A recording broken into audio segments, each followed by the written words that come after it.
Let's assume कि आज आपका 50,000 रुपये महीने का खर्चा है।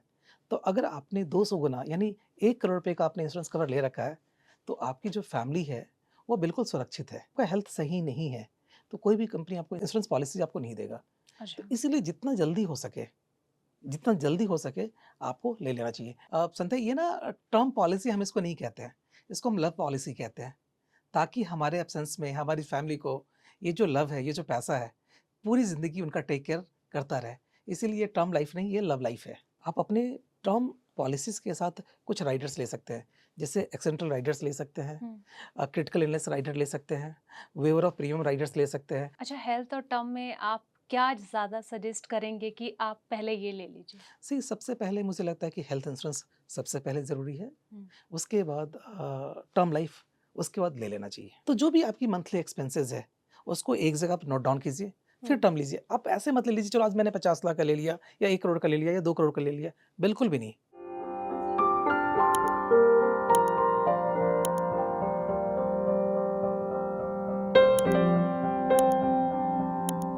हेलो, नमस्कार, बहुत स्वागत है एक बार फिर से आपका हमारे इस खास पॉडकास्ट पॉलिसी मंत्रा में।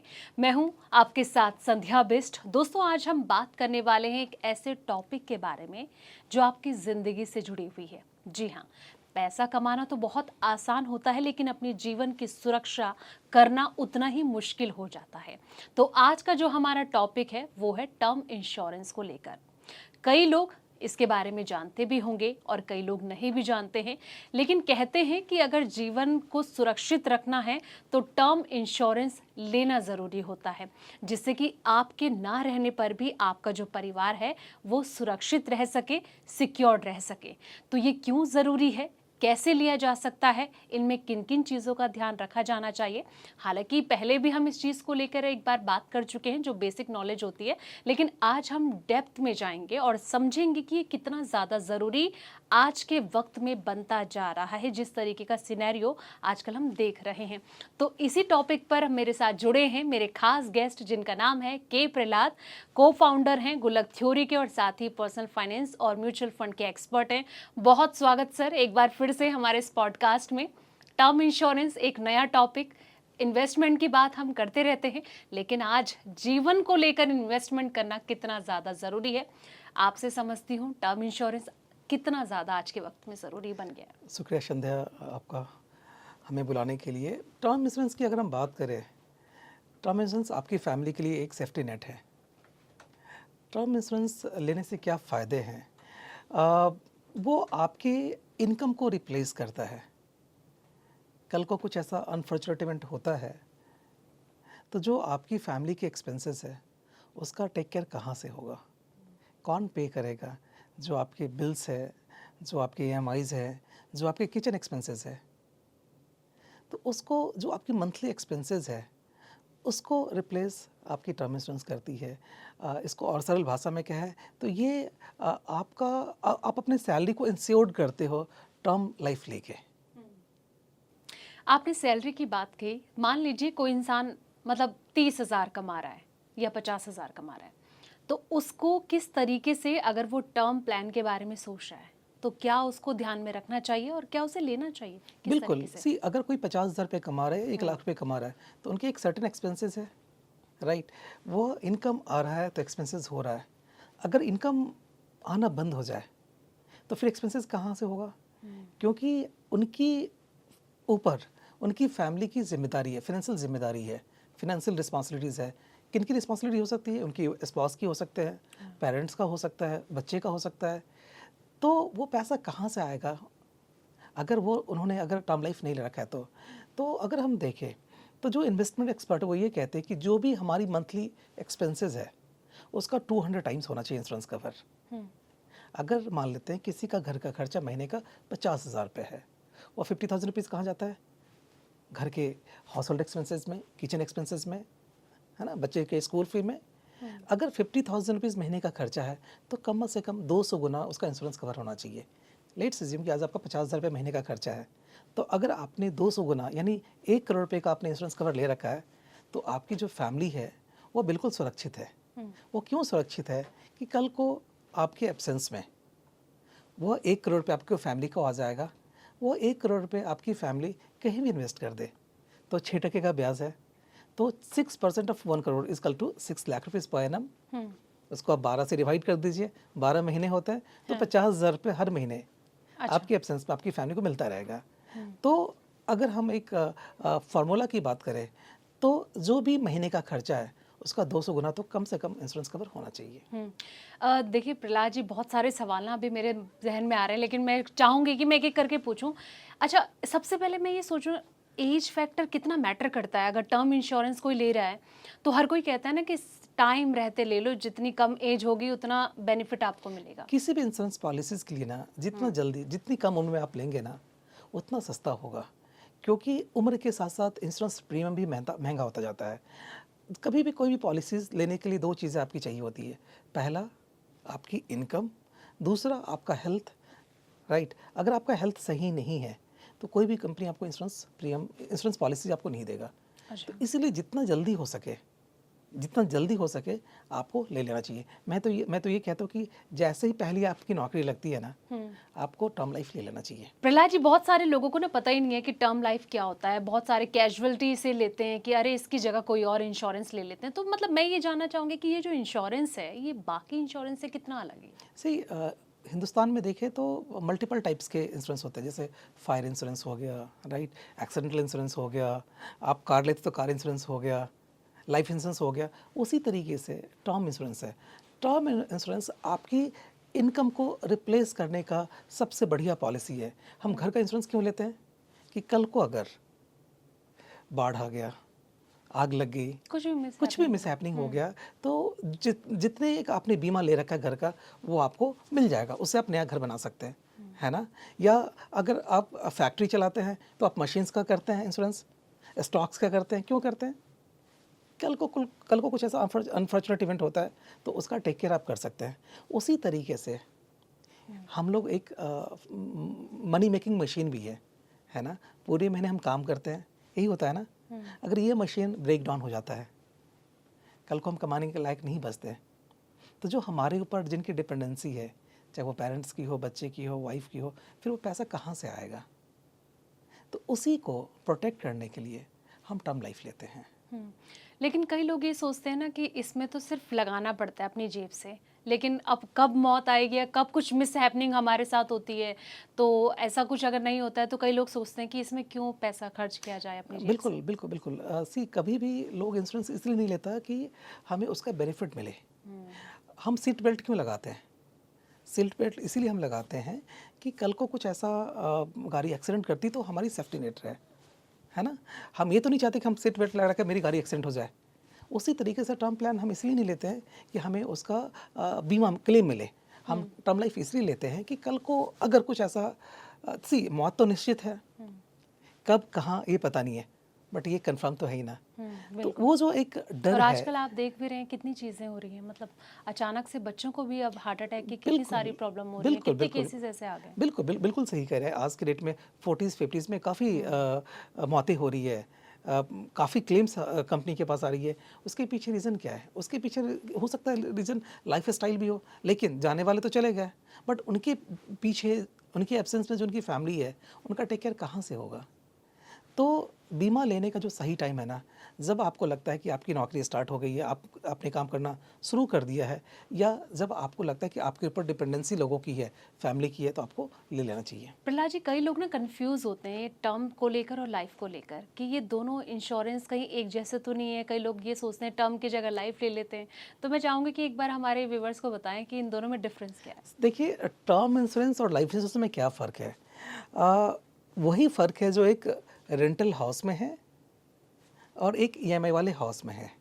अच्छा। अगर मेरे पास 1 करोड़ रुपये नहीं है, लेकिन क्या हम 1 करोड़ के घर में रह सकते हैं? कैसे रह सकते हैं?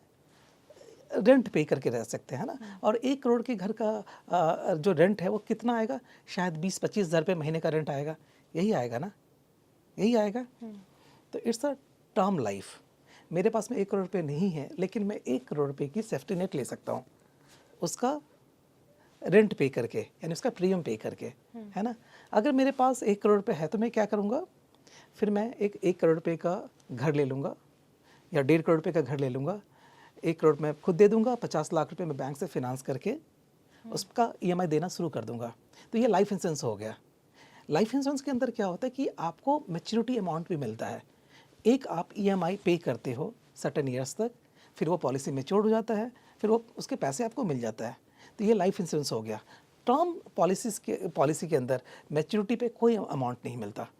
अगर बीच में कभी भी मिस हैपनिंग होता है पॉलिसी टेन्योर के बीच में, तो आपकी फैमिली को जो भी बीमा राशि है वो मिल जाता है। तो ऑलवेज मुझे ऐसा मानना है, जो एक्सपर्ट है वो ये भी कहते हैं कि ऑलवेज सबसे पहले आपके पास में टर्म लाइफ होना चाहिए, ताकि आपकी जो फ्यूचर की इनकम है वो प्रोटेक्ट हो सके।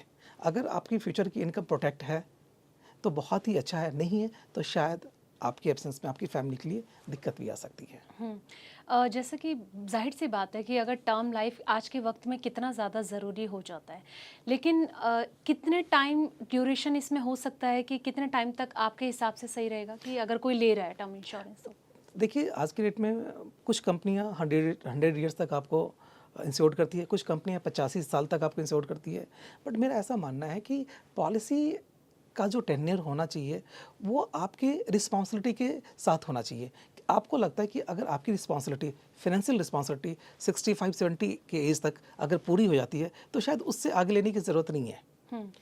यानी कहने का मतलब ये है कि 65 या 70 से ज़्यादा नहीं भी लेंगे तो चलेगा, लेकिन 60-65 तक तो होनी चाहिए कम से कम। अगर इन्वेस्टमेंट के हिसाब से मैं देखूं, देखिए कॉन्सेप्ट तो बहुत ही अलग है, लेकिन अगर जैसे कि एक छोटी सी अमाउंट, आप जानते ही हैं कि भाई किसी रेस्टोरेंट में बैठे हैं तो 1000-2000 तो ऐसे ही खाने में खर्च हो जाते हैं। उतना ही 1000 रुपये अगर कोई अपनी जेब से टर्म इंश्योरेंस के लिए लगा रहा है, तो एक इन्वेस्टमेंट के तौर पे इसे देखा जा सकता है कि उसकी एब्सेंस में वो करोड़ों का जो रुपए जमा हो जाएगा उसकी फैमिली को मिल जाएगा। कई लोग इस गणित को समझ नहीं पाते। मैं चाहूँगी कि थोड़ा बताएं उनको आप। सी बहुत ही वैलिड पॉइंट है आपका। वो जो 1000-2000 रुपये है जो आप बचा सकते हो, अगर आप उसको बचाते हो तो आपकी फैमिली के लिए तकरीबन 1 से 1.5 करोड़ रुपए का बीमा राशि मिल जाता है। ये इसको इन्वेस्टमेंट तो नहीं कह सकते लेकिन उनके एब्सेंस में उनकी फैमिली को एक अच्छा अमाउंट मिल जाता है। शायद वो रहते हुए 1-1.5 करोड़ रुपए अपनी फैमिली को दे पाता या नहीं दे पाता, वो तो बात की बात है, लेकिन उनके एब्सेंस में अगर वो 1000-2000 रुपये बचा के महीने का वो अपनी फैमिली को 1 करोड़ रुपये 1.5 करोड़ रुपये दे सकता है। तो ये इन्वेस्टमेंट तो नहीं है, लेकिन ये कंप्लीट फैमिली की सिक्योरिटी है। हाँ, मतलब इसमें कुछ हमें मिल ले रहा है, लेकिन कहीं ना कहीं इन्वेस्ट करके एक फैमिली को तो कवच दे रहे हैं ना हम, बिल्कुल सिक्योर्ड सही, कवच। बिल्कुल बिल्कुल बिल्कुल बिल्कुल। मैं ये जानना चाहूँगी सर, जैसे कि ये होता है कि अक्सर ये कहा जाता है टर्म इंश्योरेंस का मतलब जेब से पैसे लगाया, अगर किसी की डेथ होती है तो ही पैसा मिलेगा, लेकिन अगर कुछ मिस हैपनिंग हो जाती है, लाइक किसी का एक्सीडेंट हो जाता है, वो चल नहीं पाता, तो उस कंडीशन में क्या होता है? आज के डेट में ना जो टर्म लाइफ है स्मार्ट टर्म लाइफ हो गया है। आप राइडर्स हैं, आप अपने टर्म पॉलिसीज़ के साथ कुछ राइडर्स ले सकते हैं, जैसे एक्सीडेंटल राइडर्स ले सकते हैं, क्रिटिकल इलनेस राइडर ले सकते हैं, वेवर ऑफ प्रीमियम राइडर्स ले सकते हैं। अब क्रिटिकल इलनेस राइडर का क्या पर्पस है कि अगर किसी को क्रिटिकल डिजीज़ हो जाता है, जैसे मान लेते हैं कि कार्डियक अरेस्ट हो गया, राइट, कैंसर हो गया या कुछ ऐसा जो ड्रीडफुल डिजीज़ है, अगर वो हो जाता है तो इमीडिएट उनके रहते हुए वो बीमा राशि उनको मिल जाता है जितने का आपने क्रिटिकल इलनेस राइडर ले रखा है। अच्छा। राइट, उस पैसे से आप इलाज कीजिए, करवाइए, उस पैसे को आप जैसे एक्सपेंस करना आप कीजिए। तो वो बहुत ही अच्छा साधन है। क्यों? क्योंकि अगर किसी को एक बार क्रिटिकल डिजीज़ होता है तो उनकी इनकम स्टॉप हो जाती है, क्योंकि वो ऑफिस जा नहीं पाएंगे, काम कर नहीं पाएंगे, उनको तो चाहिए अपने एक्सपेंसेस के लिए पैसा। तो वो पूरा पैसा यस, वहाँ से पैसा मिल जाता है जितने का भी आपने बीमा ले रखा है। Okay okay. राइट, एक तो वो हो गया। दूसरा वेवर ऑफ प्रीमियम, जिसको हम ये कहते हैं कि अगर कल को क्रिटिकल डिजीज हो गया, डिसेबिलिटी हो गई, तो उस केस में जो फ्यूचर प्रीमियम है वो पे करने की जरूरत नहीं पड़ती, कंपनी वेव ऑफ कर देती है। अच्छा। राइट, एक्सीडेंटल राइडर बहुत ही अच्छा, बहुत ही सस्ता है कि कल को अगर एक्सीडेंटल मिस हैपनिंग होता है तो फैमिली वाले को जस्ट डबल अमाउंट मिल जाता है जितने का आपने राइडर्स ले रखा है। तो मुझे लगता है कि पॉलिसी के साथ साथ टॉपिंग ज़रूरी है और ये राइडर्स ज़रूर होना चाहिए आपकी पॉलिसी में। तो क्या क्या चीज़ें इसमें और ले सकते हैं? जैसे कि आपने एक्सीडेंटल राइडर्स के बारे में बताया, इसके अलावा भी कुछ ऐसे ये टर्म्स होते हैं कि जो ले तीन राइडर्स है जो हमें ज़रूर एक्सरसाइज करना चाहिए अपनी ज़रूरत के हिसाब से। पहला of course accidental rider, second critical illness rider and third waiver of premium. जो वेवर ऑफ प्रीमियम है जिसको हम WOP कहते हैं, बहुत ही सस्ता आता है, इसको तो ज़रूर लेना चाहिए। हाँ, मतलब ये कोई भी ले सकता है, कोई या भी, इसमें कुछ yes, कंडीशंस कोई होती भी हैं? ले सकता है, कोई भी ले सकता है। अ, इससे ये फ़ायदा होगा कि कल को अगर डिसेबल हो जाते हैं वो, पॉलिसी तो चलती रहेगी, कंपनी को तो हाँ, प्रीमियम पे ही करना है। कल को अगर डिसेबिलिटी हो जाती है, कल को अगर उनको क्रिटिकल इलनेस होता है, तो उस कंडीशंस में पॉलिसी चलती रहेगी और प्रीमियम पे करना बंद हो जाएगा। हाँ। तो ज़रूर होना चाहिए। हुँ। अच्छा, जिस तरीके से स्टार्टिंग के टाइमिंग में कई लोग जो लेट से ले रहे हैं टर्म इंश्योरेंस, तो उस टाइम पे उनका मेडिकल टेस्ट वगैरह भी ये चीज़ें होती हैं। कई चीज़ें होती हैं कि कुछ लोग अपनी कुछ बीमारीज़ होती हैं जो उनके बारे में वो डिस्क्लोज़ नहीं करते, बताते नहीं हैं। तो ऐसे लोगों के साथ कुछ आगे चल के उन्हें प्रॉब्लम फेस करनी पड़ती है इस कंडीशन में? सही, बिल्कुल सही आपने कहा कि अगर आप कोई भी पॉलिसी लेते हैं, तो जो भी आपकी फैमिली हिस्ट्री है, जो आपका लाइफ स्टाइल है, अगर आपकी कोई प्री एग्जिस्टिंग डिजीज़ है, तो ज़रूर आप अपने इंश्योरेंस को बताइए, कंपनी को बताइए, अपने एडवाइज़र को बताइए, ताकि आपकी पॉलिसी उस हिसाब से अंडरराइट हो सके। कल को अगर आपने कोई चीज़ हाइड किया, डिस्क्लोज़ नहीं किया, तो शायद क्लेम मिलने में दिक्कत हो सकती है और दिक्कत हो रही है। तो जब भी आप कोई पॉलिसी लें, अगर आप स्मोकर हैं तो ज़रूर आप बताएं कि आप स्मोकर हैं। अगर आप ड्रिंक करते हैं तो आप ज़रूर बताएं कि आप ड्रिंक करते हैं। आपकी फैमिली लाइफस्टाइल कैसी है, ज़रूर आपको बताना चाहिए। अगर आप डायबिटिक हैं या आप हाइपरटेंशन है तो ज़रूर बताना चाहिए। कोई भी बीमारी जो आपको पहले से है, आपको ज़रूर डिस्क्लोज़ करना चाहिए, नहीं तो क्लेम में दिक्कतें आ सकती है। अच्छा, हेल्थ और टर्म में आप क्या ज़्यादा सजेस्ट करेंगे कि आप पहले ये ले लीजिए? सी सबसे पहले मुझे लगता है कि हेल्थ इंश्योरेंस सबसे पहले ज़रूरी है, उसके बाद टर्म लाइफ, उसके बाद ले लेना चाहिए। अच्छा, टर्म लाइफ भी मतलब उस कहीं न कहीं सी एक आपकी हेल्थ को प्रोटेक्ट करता है और एक आपकी लाइफ को प्रोटेक्ट करता है, दोनों ज़रूरी है। शायद बीमार हम जल्दी पड़ सकते हैं, तो उसके लिए हेल्थ इंश्योरेंस है। हाँ, दूसरी, अगर कल को कुछ ऐसा अनफॉर्चुनेट इवेंट होता है तो उसके लिए टर्म लाइफ है। तो सबसे पहले जब भी आप अपनी फाइनेंशियल प्लानिंग करते हैं ना, तो हेल्थ इंश्योरेंस को सबसे पहले प्रायोरिटी दीजिए। सेकेंड प्रायोरिटी आप दीजिए अपने टर्म लाइफ को। हेल्थ इंश्योरेंस में तो जितना हमने पैसा दिया है उतना ही मिलेगा। टर्म में कुछ नहीं, ऐसा हेल्थ में जितना दिया उतना नहीं मिलता। हेल्थ में क्या होता है कि सपोज आज आपने 10 लाख की बीमा करवा रखी है, हेल्थ इंश्योरेंस ले रखी है, कल को हॉस्पिटल जाना पड़ गया, तो जो भी एक्सपेंसेस है, जो एक्चुअल एक्सपेंसेस है, मान लेते हैं कि 5 लाख रुपीज़ का एक्चुअल एक्सपेंसेस आया, तो जो 5 लाख रुपए तक का जो मेडिकल एक्सपेंसेस है वो बीमा कंपनी वो बीमा कंपनी आपको दे देगी। और आज की डेट में सारी कंपनियां कैशलेस है, राइट।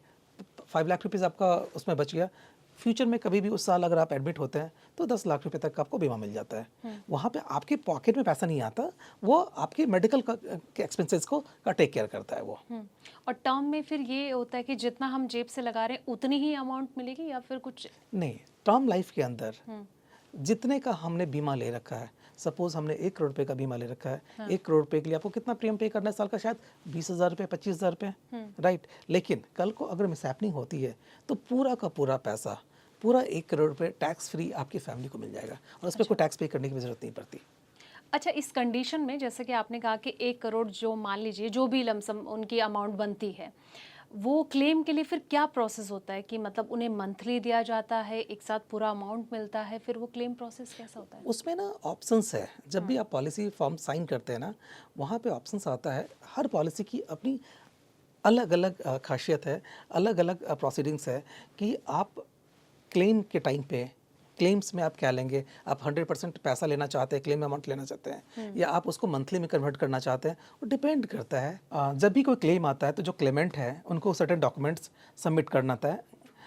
जो इंश्योरेंस कंपनीज है वहाँ पे, लाइक डेथ सर्टिफिकेट, जो आपकी KYC है, कैंसिल चेक, ये डॉक्यूमेंट्स आपको वहाँ पे सबमिट करना पड़ेगा।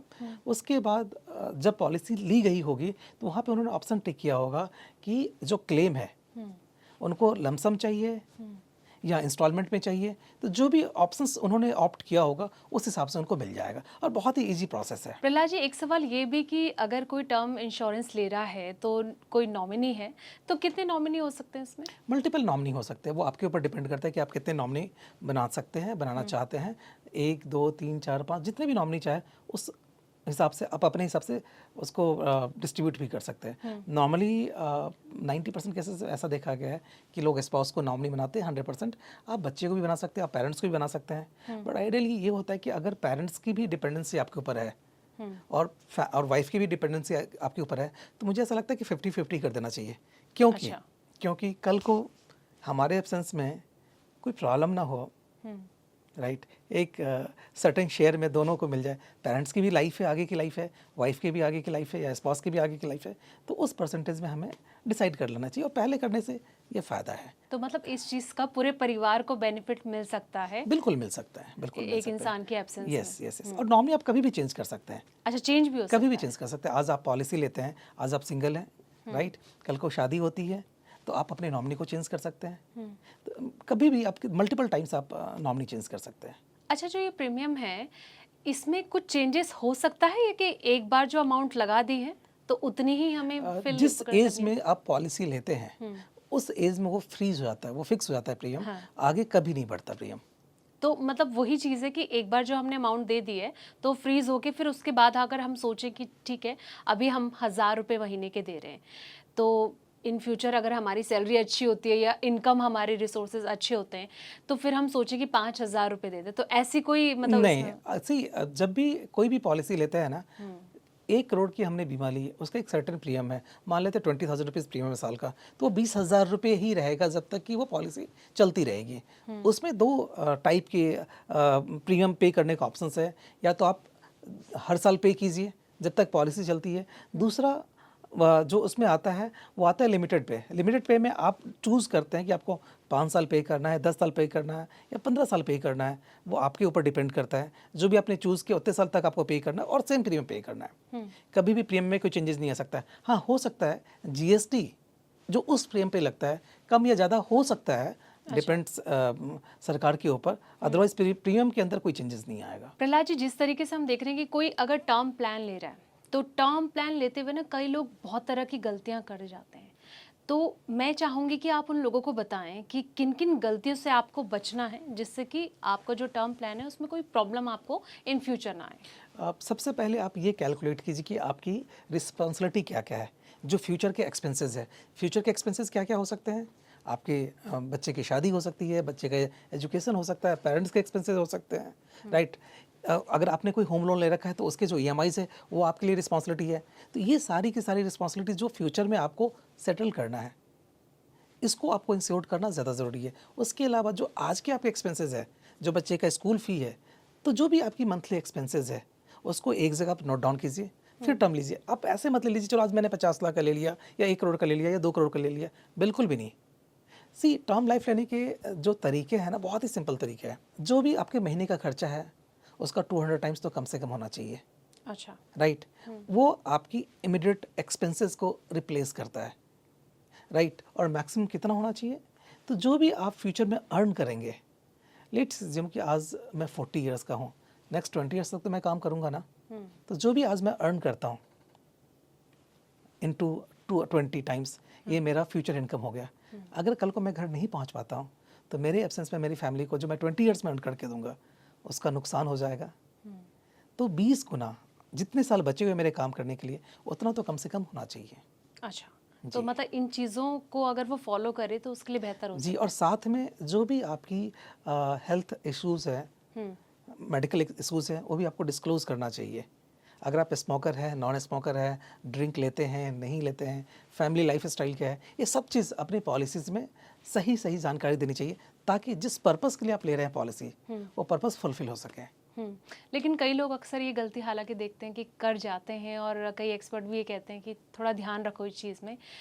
एक आखिरी सवाल मैं आपसे ये जानना चाहूँगी कि टर्म लाइफ को लेकर जैसे हम बात करें, जीवन को एक सुरक्षा कवच देना, तो कितने तक का लिया जा सकता है कि अगर मुझे टर्म लाइफ लेना है, मुझे टर्म प्लान लेना है, तो मैं आपके अकॉर्डिंग कितने तक का, मुझे अपनी सैलरी देखनी पड़ेगी उस अकॉर्डिंग, या फिर आप ये सजेशन देंगे कि आप जितनी ज़्यादा प्रीमियम राशि देंगे उतना बेनिफिट आपको फ्यूचर में आपकी फैमिली को मिल सकता है? सी, जैसा मैंने आपको बताया संध्या कि टर्म इंश्योरेंस लेने के लिए ना के दो तरीके हो सकते हैं। पहला तरीका जो हमने डिस्कस किया, जो भी महीने का खर्चा है कम से कम कितना होना चाहिए। मुझे ऐसा लगता है आपका क्वेश्चन ये है कि कम से कम कितना होना चाहिए और ज़्यादा से ज़्यादा कितना होना चाहिए ना। कम से कम जो होना चाहिए वो आपकी मंथली एक्सपेंसेस को आपके एब्सेंस में रिप्लेस कर सके। अब वो कम से कम कितना होना चाहिए, इसका मतलब ये हो गया डिपेंड पर्सन टू पर्सन करता है। किसी का महीने का खर्चा 1 लाख रुपए का है, किसी का महीने का खर्चा 2 लाख रुपए का है, किसी का महीने का खर्चा 50,000 रुपये का है। अगर मान लेते हैं किसी का महीने का खर्चा 50,000 रुपये का है तो उसको 200 गुना से आप 200 गुना कर दीजिए, यानी 1 करोड़ रुपये का इंश्योरेंस कवर होना चाहिए। अगर कोई 50,000 रुपये महीने का खर्च करता है अपने फैमिली के लिए तो वो 1 करोड़ रुपये क्यों होना चाहिए? ताकि वो 1 करोड़ रुपये उनकी एब्सेंस में उनकी फैमिली को मिल जाएगा। बैंक में डाल दें उनकी फैमिली, 6% का इंटरेस्ट है तो 1 करोड़ का 6% कितना हो गया? 6 लाख रुपये हो गया, यानी महीने का 50,000 रुपये उनको मिल जाएगा। ये तो हो गया कम से कम सर्वाइवल के लिए। और मैक्सिमम कितना होना चाहिए? तो जो भी उनके नंबर ऑफ ईयर्स बचे हुए हैं काम करने के लिए, लेट्स अज्यूम को कोई 30 ईयर्स का है, राइट? हिंदुस्तान में तकरीबन 60 के एज तक तो हम काम करते हैं ना।